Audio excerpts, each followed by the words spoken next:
Le titre de ce livre, Les paraboles de notre Seigneur Jésus-Christ, nous sommes à la 40e partie. Nous sommes à la partie 40 ou à la 40e partie de ce livre. Il est écrit par le bien-aimé frère Christian Brandt. Nous continuons au chapitre 4, suite. Ils en avaient purifié leur maison. Ils l'avaient même richement doté des formes religieuses d'une piété extérieure. Ils l'avaient orné, comme dit le Seigneur. Bien sûr, les Juifs étaient très contents d'eux-mêmes et de leur piété, comme le sont toujours les hommes religieux avec leur forme vide. Seulement, ils ne remarquaient pas que Dieu n'y était plus. Et quand il revint encore une fois vers eux, dans la personne de son Fils Jésus-Christ, ils le rejetèrent. La conséquence en était désormais l'imminence de la rupture avec eux. Se doutait-il un peu de ce que cela signifiait pour le présent et pour le futur proche et lointain? Le Seigneur lève ici un peu le voile et laisse voir à eux et à nous des choses qui font frissonner. L'esprit immonde traverserait des lieux secs, chercherait du repos, mais n'en trouverait pas. Il avait besoin d'un lieu pour s'installer. Oui, il avait besoin d'une maison telle que le peuple juif, balayé et orné, avec une profession de Dieu, avec beaucoup de piété extérieure, mais en réalité sans Dieu. Tel était le terrain fertile, la maison appropriée pour qu'il s'y déploie. Le Seigneur Jésus prédit qu'il retournerait ainsi dans sa maison et montre qu'en réalité, cet esprit méchant n'avait jamais abandonné sa maison et qu'il amènerait avec lui 7 autres esprits plus méchants que lui-même. Ensemble, ils prendraient possession de la maison et y habiteraient. Et la dernière condition de cet homme-là est pire que la première.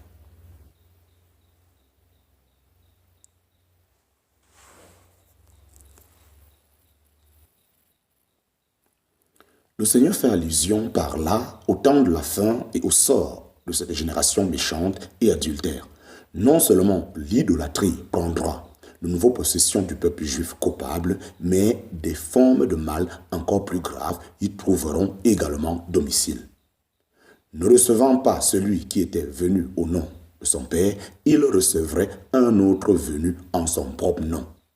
L'Antichrist, l'homme de péché, en parenthèse, Jean chapitre 5, verset 43. Par le moyen de ce personnage, l'homme s'assiera dans le temple de Dieu et se fera apporter l'adoration divine.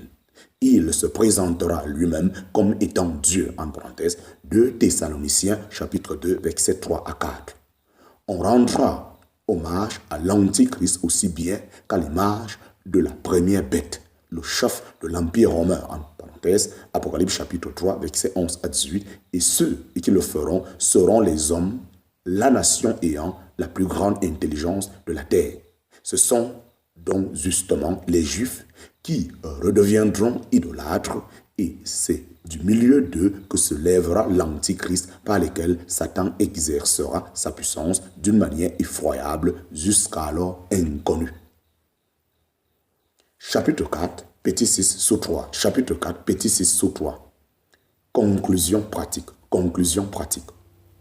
Quand l'homme est sous le contrôle de Satan et est abandonné aux convoitises de son méchant cœur, il n'y a alors effectivement aucune forme de mal à laquelle peut échapper même l'homme le plus intelligent, ni le monde entier si hautement civilisé. Combien sommes-nous heureux aujourd'hui d'être encore au temps de la grâce où Dieu agit encore aujourd'hui par son esprit et par sa parole et fait briller la lumière de l'évangile. Pourtant, l'avertissement du Seigneur s'adresse à nous tous. L'esprit immonde viendra et avec lui le temps où plus personne ne pourra travailler, en parenthèse, Jean chapitre 9, verset 4. De profondes ténèbres morales régneront alors sur ce monde et tout sera livré à la puissance directe de Satan. Combien il est meilleur, chers amis, d'avoir Dieu et sa parole pour guide et non pas Satan ni les convoitises de notre cœur. Nous apprenons donc une nouvelle fois que même des paraboles qui visent clairement et prophétiquement Israël sont quand même remplies d'avertissements et d'instructions pour les croyants comme pour les non-croyants d'aujourd'hui, pour l'individu comme pour la collectivité.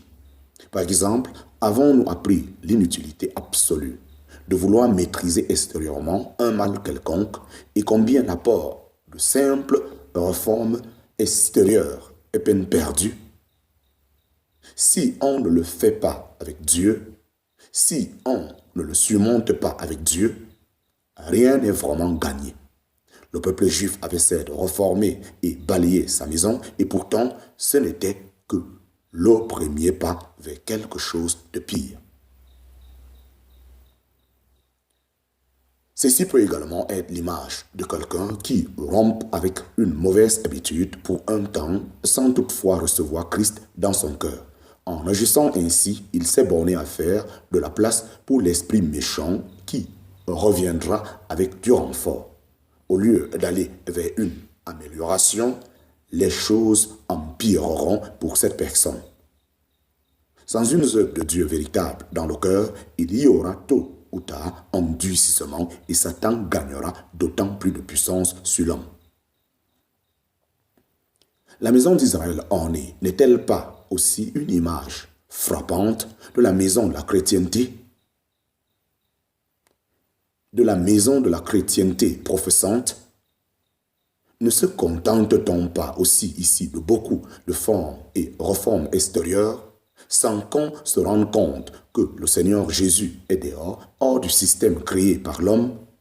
On se vante d'être riche en biens spirituels et terrestres, riche en influence et en intelligence, riche en dignité et en fonction dont on est investi, riche en efforts sociaux, culturels et humanitaires, riche en efforts pour l'amélioration du monde. Cela ne veut pas dire que tout ce qui est fait est sans valeur. Bien des activités et attitudes généreuses conviendraient aussi aux enfants de Dieu. Mais tout cela est fait sans Dieu et c'est la raison pour laquelle le Seigneur doit dire à Laodicée, parce que tu dis, je suis riche et je me suis enrichi et je n'ai besoin de rien et que tu ne connais pas que toi tu es le malheureux et le misérable, et pauvre et aveugle et nu.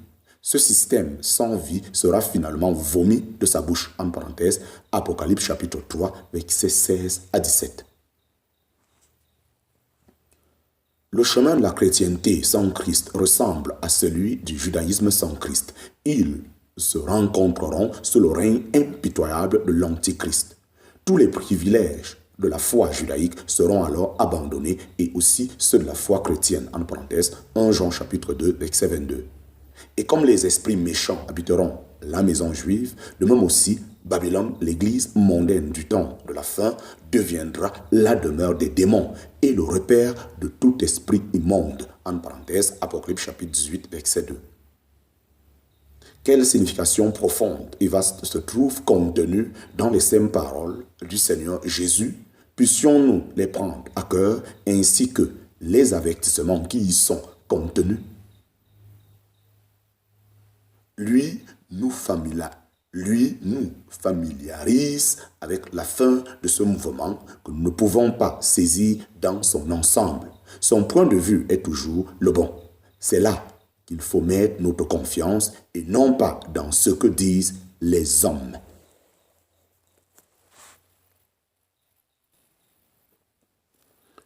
Chapitre 4, petit 7. Chapitre 4, petit 7. Les enfants têtus. Matthieu chapitre 11, verset 16 à 19 et Luc chapitre 7, verset 31 à 35.